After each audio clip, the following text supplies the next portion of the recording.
Hello future doctors, मैं आपका biology mentor from PCMB channel. आज का टॉपिक बुलेट ट्रेन का जो हमारा है वो बेटा आधा टॉपिक है आपका। ये 11th क्लास का जो आखिरी चैप्टर है उसमें मैंने पिट्यूटरी ग्लैंड ऑलरेडी पहले ही आपको करवा रखी है।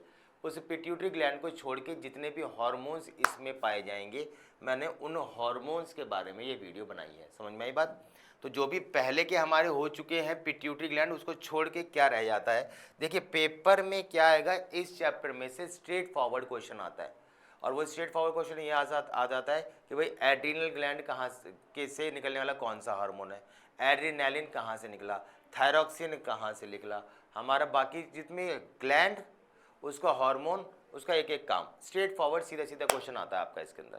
तो उस पर बहुत ज़्यादा एफर्ट ना देते हुए सीधा सीधा काम करना है, क्योंकि हमने पिट्यूटरी ग्लैंड ऑलरेडी पहले कर ली है, इसलिए हम उसके आगे की बात करते हैं बेटा, है ना। अब हम जो बात करने वाले हैं बेटा वो बात करने वाले हैं हम थायराइड ग्लैंड की। हम जो पढ़ रहे हैं बेटा इसकी बेटा पीडीएफ आपको भेज दूंगा अगर आपको इसमें ज़्यादा क्लियर नहीं हो रहा है तो, ठीक है।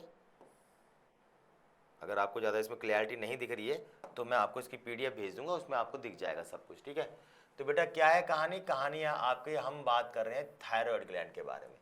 थायराइड ग्लैंड कहाँ पे हमारी, ये गले वाली ग्लैंड है, सबको पता है बेटा, ठीक है ना। तो आपको पता होना चाहिए कि अगर हमारा ये गला है तो उस इसके अंदर ये जो हमारी ग्लैंड होती है ये हमारी थायराइड ग्लैंड। इस थायराइड ग्लैंड को अगर हम बैक से देखेंगे तो हमें इसके अंदर इस तरीके से, ये अगर थायराइड ग्लैंड है तो इसी के साइड में जो कि एक है थायराइड ग्लैंड, तो इसके साइड में दो इधर मिला के 4 होती हैं, जिनको हम क्या कहते हैं, पैराथायराइड ग्लैंड। तो ये आपका क्या कहलाती है बेटा, पैराथायराइड ग्लैंड। समझ में आई बात? तो हम पहले थायराइड ग्लैंड के बारे में समझते हैं। थायराइड ग्लैंड के बारे में अगर मैं बात बताऊं बेटा तो हमारे थायराइड ग्लैंड से निकलने वाले जो हार्मोन है वो कौन सा है बेटा, वो है हमारा T3 और T4। समझ में आ रही बेटा, ठीक है। यहाँ पे आपको साफ साफ दिख रहा होगा T3 और T4। T3 के अंदर 3 आयोडीन के मॉलिक्यूल है इसलिए वर्ड आता है ट्राई। T4 के अंदर 4 आयोडीन का मॉलिक्यूल है इसलिए वर्ड आता है टेट्रा आइडोथायरोनिन। ध्यान रखिएगा, थायरॉक्सिन का मतलब जो होता है वो होता है आपका T4 हार्मोन। तो थायरॉक्सिन जो हो गया वो T4 काम क्या करेगा, हमारी बॉडी में मेटाबॉलिज्म का मतलब क्या होता है, हमारी बॉडी को मेंटेन करने का काम करेगा। क्या हो रहा है, चय अपचय क्रिया, यानी कितना आपने डाइजेस्ट किया कितना आपने यूज किया, इसके बीच में जो बैलेंस मेंटेन करने का काम होता है वो इसी का ही होता है बेटा। समझ में आई? ये हमारी बॉडी के टेम्परेचर को भी मेंटेन करता है, बॉडी के अंदर मेटाबॉलिज्म मेंटेन रहेगा तो उसकी वजह से हमारी जो बॉडी की फैटीनेस है या लीनलीनेस है वो भी कंट्रोल रहती है। समझ में आई बात? अगर एक्सेसिव हमारी बॉडी से ये यूज अप करवा देगा तो हमारी बॉडी लीन एंड थिन होती चली जाएगी, और हमारी बॉडी में अगर एक्यूमुलेशन बढ़ा देगा ये तो हमारी बॉडी जो है उस तरीके से फिर ये फैटी होती चली जाएगी। सबको कहानी समझ में आई? तो ये बात आपको ध्यान रखनी है। अब इसके अगर ज़्यादा सिक्रेशन हो जाएगा तो उसके लिए वर्ड हम क्या यूज़ करते हैं बेटा, हाइपर सिक्रेशन को हम बोलेंगे हाइपर थायरॉयडिज्म। क्या वर्ड बोलेंगे बेटा, हाइपर थायरॉयडिज्म। और अगर ये कम हो रहा है तो वो क्या कहलाएगा बेटा, हाइपोथायरॉयडिज्म। ये तो लिखा ही हुआ है हाइपो, ठीक है ना, हाइपोथायरॉयडिज्म, हाइपोथायरॉयडिज्म। तो बेटा आपको ये बात ध्यान रखनी है कि जो हाइपर थायरॉयडिज्म है इसके अंदर क्या होता है बेटा, इसमें जो आंखें होती है पेशेंट की वैसे बाहर बाहर को निकली रहती है। आपने देखा होगा जो ज़्यादा शराब पीते हैं उनकी आंखें से फूली फूली सी रहती है, बाहर को निकली हुई सी रहती है, बल्ज रहती है आउटवर्डली। इसी तरीके से नॉर्मली इनकी आंखें ऐसे लगेगी जैसे बाहर को लेती है, क्योंकि आंखें इनकी बाहर को निकली हुई नजर आती है, इसलिए उसी के नाम उसी कैरेक्टर के आधार पर इनका नाम रख दिया एक्सोफ्थैल्मिक गोइटर। ऑफ्था मतलब आइज, एक्सो मतलब बाहर, ठीक है ना। तो ये एक्सोफ्थैल्मिक गोइटर कहलाता है। अगर ये कम काम करने लग जाता है तो स्पेशली बच्चों के अंदर एक बीमारी हो जाती है, बच्चों में स्पेशली, जिसको बोलते हैं क्रेटिनिज्म। स्पेशली इसके सिम्टम बच्चों में देखने को मिलते हैं बेटा, ये हो गया क्रेटिनिज्म। और इसी को ही अगर एडल्ट्स में देखें हम तो इसको बोलेंगे मिक्सोडिमा। तो आपको ये नाम याद सीधे सीधे रखने हैं। थायराइड से निकलने वाले 2 आपके हार्मोन हो गए T3 T4। T4 हो गया थायरोक्सिन। काम क्या करते हैं, बॉडी को मेटाबलाइज करना है, टेम्परेचर मेंटेन करना है, आपकी बॉडी लीन रहेगी, थिन रहेगी, फैटी रहेगी, इस पर डिपेंड करता है। अगर ज़्यादा हो गया तो आंखें बाहर को आएगी, तो उससे आपका ग्रेव्स डिजीज, एक्सोप्थेल्मिक गॉइटर होता है। और अगर ये कम काम कर रहा होता है तो बच्चों में क्रेटिनिज्म और बड़ों के अंदर ये मिक्स इडीमा को डेवलप करता है। समझ भाई, सीधी सीधी बात करनी है, कोई एक्स्ट्रा बात नहीं करनी है, सीधी सीधी आता है पेपर के अंदर बेटा। नेक्स्ट हमारा आता है बेटा पैराथायरॉयड ग्लैंड। समझ में हमारी बात नहीं आ रही है? पैराथायरॉयड ग्लैंड के बारे में अगर हम बात करें, अच्छा ये रह गया आपका टीसीटी, है ना। देखो दो प्रकार की सेल्स होती है। अगर मैं थायराइड की बात करूं तो थायराइड में दो प्रकार की आपकी सेल्स हो गई। ये थायराइड ग्लैंड है, थायराइड ग्लैंड में एक होती है बेटा फॉलिकुलर सेल्स सेंट्रल पार्ट पर, और एक बाहर को होती है पैराफॉलिकुलर सेल्स। तो फॉलिकुलर सेल्स का हमने अभी पढ़ लिए, अब हम पढ़ रहे हैं बेटा पैराफॉलिकुलर सेल्स का। समझ में आई बात? तो जो पैराफॉलिकुलर सेल्स और फॉलिकुलर सेल्स है अलग अलग हार्मोन निकालते हैं, उन्हीं में से जो आपका, इसमें कोई भी पैराथायरॉयड नहीं है, थायराइड का भी सेंट्रल पार्ट और आउटवर्ड वाला, तो उसी के हिसाब से बात करते हैं। दूसरा होता है आपका इसका थायरोकैल्सिटोनिन टीसीटी, और ये क्या करता है आपका, ये कैल्शियम के लेवल को मेंटेन करता है, कैल्शियम के लेवल को। समझ में आई बात? कैल्शियम का लेवल कम हो रहा है उसे बढ़ाएगा। देखो दो होते हैं, एक होता है आपका पीटीएच, ये पैराथायरॉयड का होता है पीटीएच। समझ में आई बात नहीं आई? पीटीएच का मतलब क्या हो गया, पैराथ हार्मोन, जो पैराथायरॉयड ग्लैंड से निकलता है। समझ में आई बात? तो ये आपका वो है। ये हो गया टीसीटी। दोनों ही क्या करते हैं बेटा, साथ में मिलकर आपके कैल्शियम की मात्रा को कंट्रोल करते हैं। समझ में आई बात? आपका कैल्शियम ज्यादा भी नहीं होना चाहिए, कैल्शियम एक लिमिट से कम भी नहीं होना चाहिए। तो दोनों मिलकर कम जा रहा है तो ये बढ़ा देते हैं, नॉर्मल कर देते हैं, ज़्यादा जा रहा है तो कम करके नॉर्मल कर देते हैं। दोनों साथ में मिलकर कैल्शियम की मात्रा को मेंटेन करते हैं। ये बात आपको ध्यान रखनी है। सही है बेटा? फिर आता है हमारा क्या, फिर आता है हमारा ये पैनक्रियाज। पैनक्रियाज के बारे में थोड़ा सा मुझे समझाना पड़ेगा पहले आपको, पैनक्रियाज के बारे में, कि यार ऐसे समझो यार, ये आपका ये पैनक्रियाज है, तो इसका एक हो गया सेंट्रल पार्ट, एक इसका हो गया बेटा ये सेंट्रल पार्ट, और एक हो गया बेटा इसका ये बाहर वाला पार्ट, ठीक है ना। सेंट्रल पार्ट आपका कहलाएगा आइसलेट ऑफ लैंगरहैंस, ठीक है बेटा। और जो बाहर वाला है ये क्या कहलाएगा आपका, ये कहलाएगा आपका एसिनर पार्ट। ये आइसलेट ऑफ लैंगरहैंस और ये हो गया हमारा एसिनर पार्ट। समझ में आई बात? ठीक। अब जरा खेल को समझो क्या है। खेल ये है बेटा कि ये जो आपका आइसलेट ऑफ लैंगरहैंस है, ये आपके 3-4 प्रकार की सेल से मिलकर बना होता है। इसमें अल्फा सेल होती है, बीटा सेल होती है, डेल्टा सेल होती है, सोमैटोस्टैटिन वाली सेल्स होती हैं। एसिनर पार्ट जो होता है ये रेस्पॉन्सिबल होता है एंजाइम सिक्रीशन के लिए। भाई पैनक्रियाज के एंजाइम्स जानते हो ना, ट्रिप्सिन, कीमोट्रिप्सिन, ये सब आपके पैनक्रियाज से तो निकल रहे हैं, वो निकलते हैं आपके एसिनर पार्ट से। और आइसलेट ऑफ लैंगरहैंस क्या होता है, ये होता है एंडोक्राइनल पार्ट। और एंडोक्राइनल पार्ट का मतलब क्या होता है बेटा, जो हार्मोन सिक्रीशन करता है, जो हार्मोन्स को निकालते हैं, तो ये हार्मोन्स को निकालने का काम करता है। अब कौन कौन से निकालते हैं इसके बारे में हम बात कर लेते हैं। अब देखिए, आपने पढ़ा बेटा अल्फा सेल, अल्फा सेल से क्या निकलता है बेटा, ग्लूकागॉन। समझ में आई बात? बीटा सेल से क्या निकलता है आपका, इंसुलिन। इंसुलिन क्या करता है, ब्लड के अंदर बढ़े हुए ग्लूकोज की मात्रा को कम कर देता है। ये ब्लड के अंदर बढ़े हुए ग्लूकोज की मात्रा को कम कर देता है। समझ में आई बात? इसलिए ये हाइपो काम करता है, ये हाइपो, ठीक है ना। यह आपके क्या करता है, शुगर के लेवल को डाउन लेके जाता है। जब शुगर का लेवल बॉडी के अंदर कम हो जाता है तो ये उसको बढ़ाने का काम करता है, यानी ये हाइपो करता है, हाइपर। तो इसलिए आपकी बुक में एनसीईआरटी में लिखा है ये हाइपोग्लाइसीमिक है, ठीक है ना, और वो आपका हाइपरग्लाइसीमिक है। तो ये बात आपको ध्यान रखनी है, ठीक है। क्या कर रहा है ये आपका, आपको पता होना चाहिए ये क्या कर रहा है आपका, ये स्टिमुलेट करता है ग्लाइकोजेनेसिस।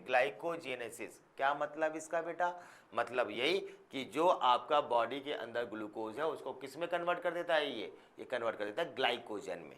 तो जितना भी ग्लूकोज है उस ग्लूकोज में किस में कन्वर्ट कर देता है बेटा, ग्लाइकोजन में। क्यों, ताकि बॉडी के अंदर जो आपकी ग्लूकोज की मात्रा है वो बढ़ ना जाए। उल्टा कि अब आप खाना खा नहीं रहे हो पर स्टोर्ड खाना आपकी बॉडी के अंदर है, उसको दोबारा से ग्लूकोज में कन्वर्ट करवा देना, ये किसका काम होता है, ये काम होता है आपका अल्फा सेल का। और इसी प्रोसेस को हम क्या कहेंगे, ग्लाइकोजेनेसिस, ग्लाइकोजीनोलाइसिस और ग्लाइकोनियोजेनेसिस। 3 पार्ट होते हैं बेटा। क्या हो गया बेटा, सुनो, कहाँ गया?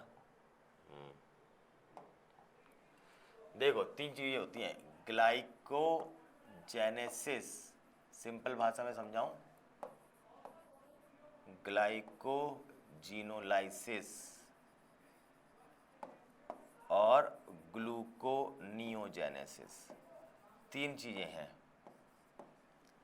ग्लाइकोजेनेसिस अभी हमने पढ़ा, क्या पढ़ा बेटा, कि जो हमारा ब्लड है, इस ब्लड का जो ग्लूकोज है किस में कन्वर्ट कर दें हम, ग्लाइकोजन में।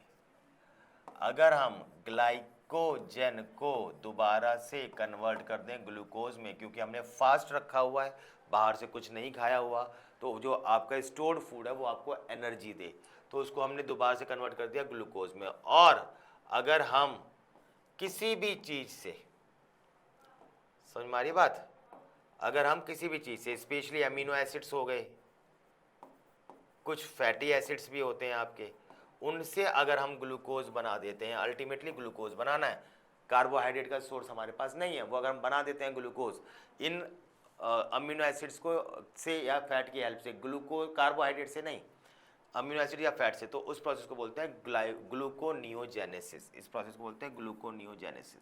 ठीक है बेटा, तो ये 3 टर्म्स में कंफ्यूज नहीं होना है आपको। ठीक है बेटा, तो यहां तक कहानी समझ में आई? ठीक, ये क्या करता है सोमैटोस्टैटिन, ये बेटा कंट्रोल करता है, ये दोनों को कंट्रोल करने का काम करता है। ये दोनों कौन सी सेल को बेटा, अल्फा सेल और बीटा सेल, दोनों को ही कंट्रोल करने का काम करेगा ये आपका, यानी मेंटेन करता है कि कहाँ पे कौन सी चीज़ क्या करनी है।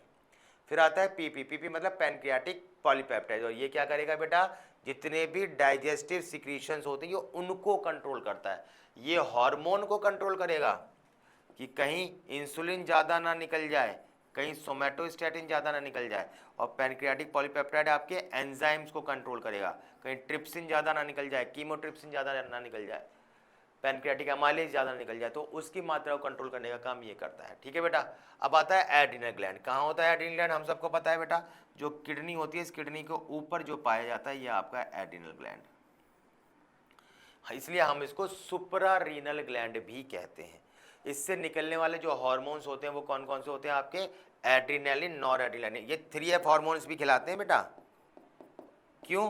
क्योंकि जब कभी डर लगता है, जब कभी फाइट होती है, या जब फ्लाइट आपकी ज़मीन छोड़ती है, तो एक अजीब सी घबराहट सी, अजीब सी धक धक सी चालू हो जाती है ना, वो जो अजीब सी धक धक चालू होती है वो क्या होता है बेटा, वो आपके इन 3F फैक्टर्स वाले इन हार्मोन्स के रिलीज होने की वजह से होता है। मोटे तौर पे एड्रेनालिन काम की बढ़ाएगी, धड़कनों को बढ़ाएगी, और नॉर एड्रेनालिन उसी को ही कन्वर्ट करती है, रिलैक्स करने का काम करती है।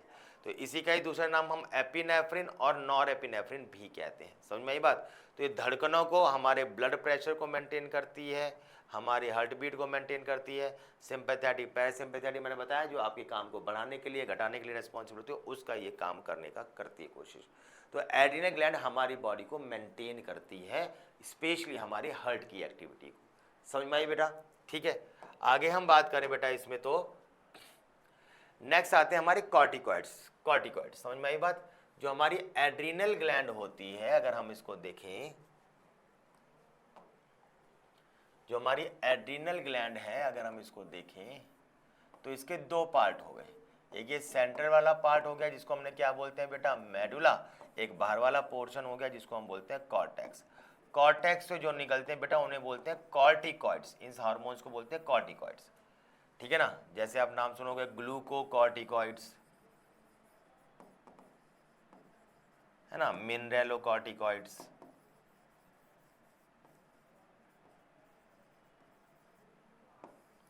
और सेक्स कॉर्टिकॉइड्स। ये बेटा ऐसे केमिकल्स होते हैं जो इनसे संबंधित एक्टिविटी करेंगे, और ये आउटर लेयर से आपके निकलते हैं। सेंट्रल वाले एरिया से क्या निकलते हैं वो अभी हमने पढ़ा, एड्रिनलिन और नॉर एड्रिनलिन।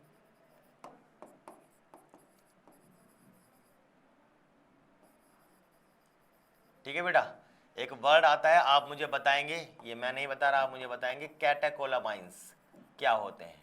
इसी से ही संबंधित है। आपकी एनसीईआरटी में साफ साफ लिखा हुआ है, एक बार पढ़ के मुझे बताएंगे, नहीं समझ में आएगा मैं बताऊंगा आपको, ठीक है बेटा। तो आपको यहाँ तक कहानी समझ में आई, जो मैं बताने की कोशिश कर रहा हूँ वो ये है बेटा कि ये एड्रिनल ग्लैंड जो होती है वो कॉर्टिकॉइड्स को निकालते हैं। और कॉर्टिकॉइड्स मैंने अभी आपको बताया 3 प्रकार के कॉर्टिकॉइड्स होते हैं आपके।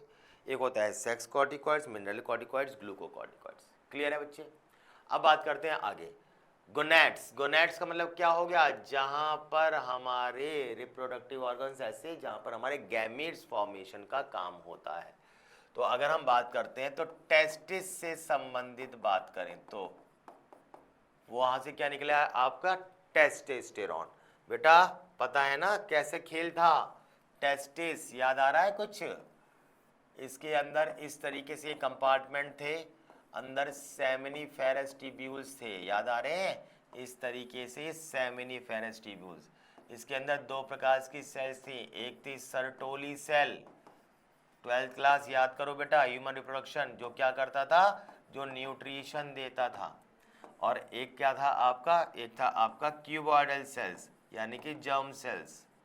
और ये क्या बोलते थे? ये स्पर्म फॉर्म करने में काम करता था। या समझ बात? आपकी एनसीईआरटी कहती है just outside seminiferous tubules. NCERT कहती है जस्ट आउटसाइड सेमिनिफेरस ट्यूब्यूल्स। यहाँ क्या प्रेजेंट होते हैं? आपके लेडिक सेल्स।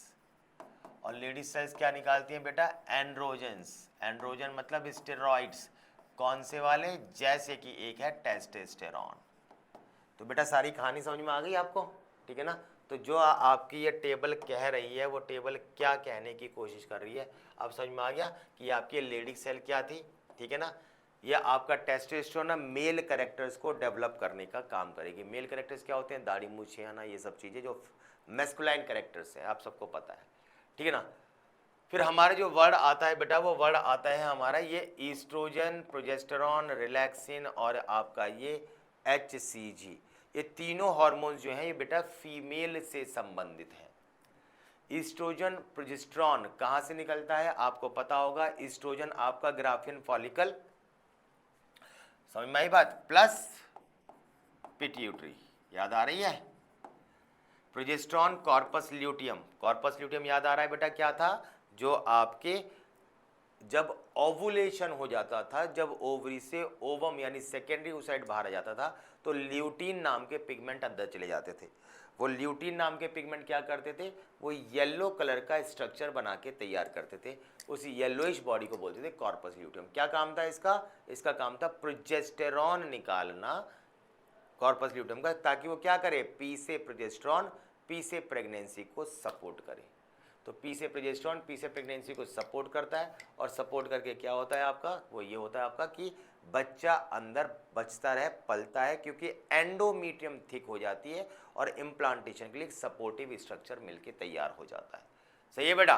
रिलैक्सिन कहाँ से निकलता है बेटा? कॉर्पस ल्यूटियम, साथ में प्लेसेंटा, भूलना नहीं है प्लेसेंटा। बेटा टाइम आ गया है डिलीवरी का, अभी तक सर्विक्स जो है वो बंद है। सर्विक्स कौन सा पार्ट होता है? यूट्रस का जो मुंह होता है वो बंद है, तो अंदर का बच्चा बाहर कैसे आएगा?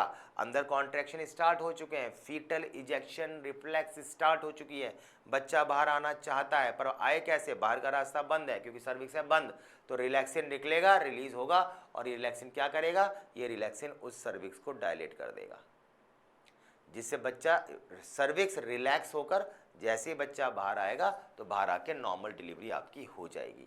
HCG याद आ रहा है बेटा? प्लेसेंटा, बहुत बढ़िया, प्लेसेंटा से निकलता है HCG। और ये HCG क्या करता है आपका? कोरियन, कोरियन मतलब प्लेसेंटा बनाने में ये हेल्प करता है। कहाँ से निकलता है? जब प्लेसेंटा नहीं बन पाता है। भाई बन गया प्लेसेंटा, बहुत बढ़िया, प्लेसेंटा बन गया तो बहुत बढ़िया, पर याद आ रहा है जब प्लेसेंटा नहीं बना है तो एक स्ट्रक्चर था ब्लास्टोसिस्ट, ठीक है बेटा? स्ट्रक्चर याद आ रहा है? ये था आपका ब्लास्टोसिस्ट।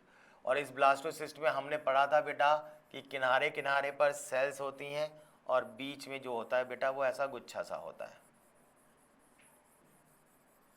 ये जो किनारे किनारे पर सेल है बेटा, सही है ना? बीच में हो गया इनर सेल मास, ये बीच में हो गया inner cell mass.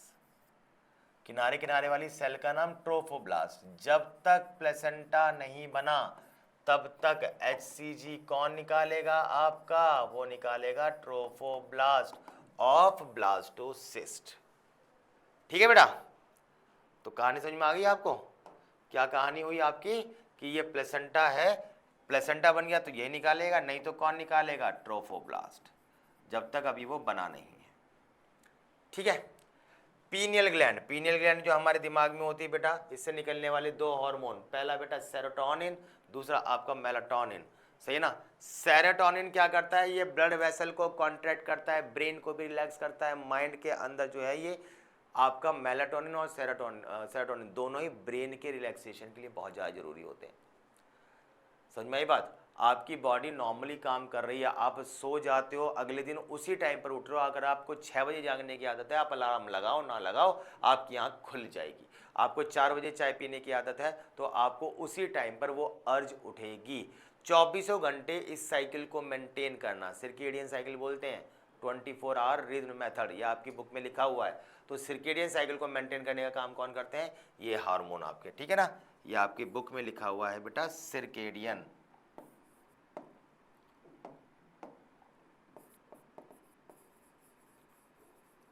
Circadian cycle maintain करने का काम कौन करेगा बेटा, यही हमारे सेरोटोनिन और आपका मेलाटोनिन। समझ में आई बात? ब्रेन रिलैक्सेशन के लिए बेहद जरूरी है। ये हमारे होता है ना, कई बार देखो आपने नोटिस किया होगा कि आप लाइट जला के सोओगे तो आप एक अलग उसमें होता है कि आप एक अलग लेवल तक, ड्यूरेशन तक आप सोओगे। आप जो लाइट जला के सोते हो, आप लाइट बंद कर दो, आप देखो आप 1-1.5 घंटे आधे घंटे फालतू सो लेते हो, आपकी आंखें नहीं खुलेगी। क्यों नहीं खुलेगी? क्योंकि ये होते हैं नाइट हार्मोन्स, ये जब खुलते हैं तो आपके ब्रेन को पूरी तरीके से रिलैक्स करते हैं, पूरी तरीके से नींद को करते हैं, आपको लाते हैं और बढ़िया। अगर आप रात को लाइट ऑन करके सोते हो तो ये गलत सोते हो बेटा। माइंड को रिलैक्स करने वाले हार्मोन, ये जिसको हम डार्क हार्मोन्स कहते हैं, ये बेटा निकलते ही नाइट हार्मोन्स नाइट में, अंधेरे में है। आपकी बॉडी के इसके अंदर ये फोटो रिसेप्टर सेल्स होती हैं जो ये जान लेती हैं कहीं ना कहीं कि बॉडी के अंदर लाइट पड़ रही है। तभी तो भाई हम तो सो रहे हैं, हमें क्या पता, आंखें तो बंद ही है ना, हमें क्या पता कि भाई लाइट जल रही है कि नहीं जल रही है, लेकिन बॉडी को कहीं ना कहीं से तो पता लगता है। तभी तो ये डार्क में आपके हार्मोन्स निकल रहे हैं, तभी तो आपको नींद ज़्यादा बेहतर आ रही है। तो बेटा इसलिए लाइट को ऑफ करके सोया करो, माइंड ज़्यादा रिलैक्स होगा। फिर आता है आपका थाइमस ग्लैंड। थाइमस ग्लैंड बेटा आपको पता ही है क्या है थाइमस ग्लैंड, है ना, हम लोगों ने पढ़ा है बेटा, ये स्टर्नम होती है, इससे ऐसे रिलेटेड ये हमारी रिब्स होती हैं बच्चे, ठीक है ना। और लास्ट में यहाँ क्या प्रेजेंट होती है आपकी, थाइमस ग्लैंड, ठीक है ना। थाइमस ग्लैंड से क्या निकलता है आपका हार्मोन, थाइमोसिन, जो क्या बनाती है आपके T lymphocyte formation. T lymphocyte समझ रहे हो बेटा, टी लिम्फोसाइट का मतलब क्या हुआ बेटा, टी लिम्फोसाइट का मतलब ये हुआ आपका, ये आपका क्या बन गया, टी लिम्फोसाइट्स।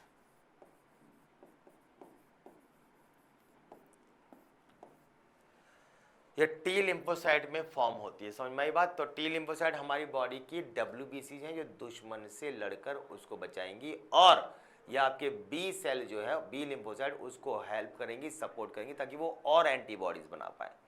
तो इसके दो काम होते हैं, एक तो एंटीबॉडी बनाने में ये हेल्प करता है, दूसरी बात क्या करता है बेटा, ये आपकी बॉडी में इम्यूनिटी को प्रोवाइड कराएगा दुश्मन से लड़कर।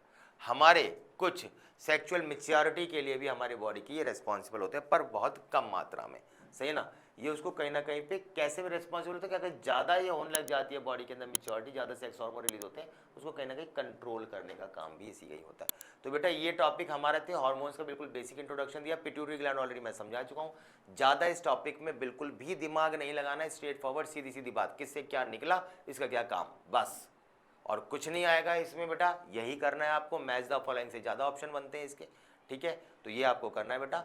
नेक्स्ट वीडियो में नेक्स्ट टॉपिक के साथ तैयार होंगे बेटा, फिर मिलेंगे, तब तक के लिए सायोनारा।